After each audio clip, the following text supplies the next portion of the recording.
In the heart of a remote Ethiopian village nestled between towering mountains and dense forests, there stood a statue that had become the stuff of legend.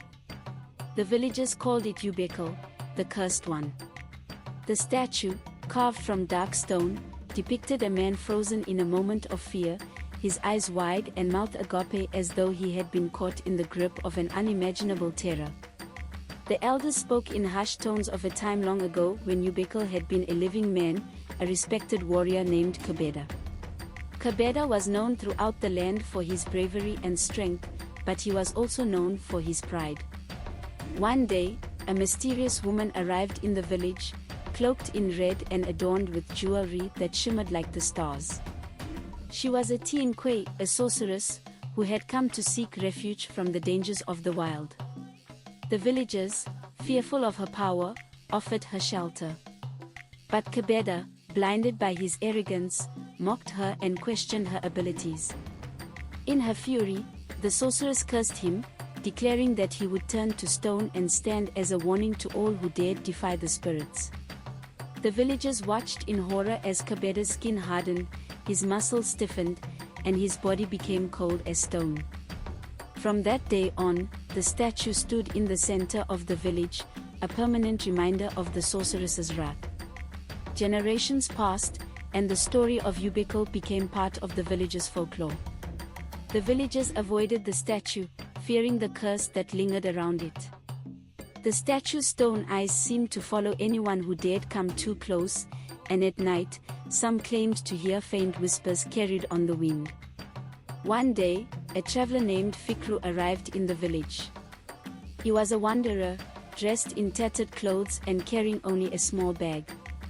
Fikru spoke of distant lands and strange encounters, but what truly captivated the villagers was his claim that he knew how to break the curse of Ubekel.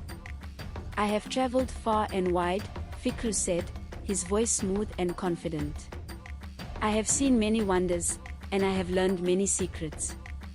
I can free Ubekel and return him to life, but I will need your help."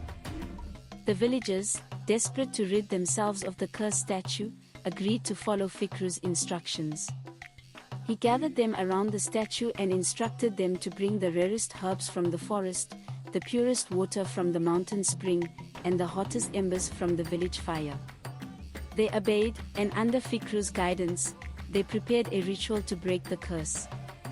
As night fell, the villagers watched in anticipation as Fikru chanted in a language none of them recognized.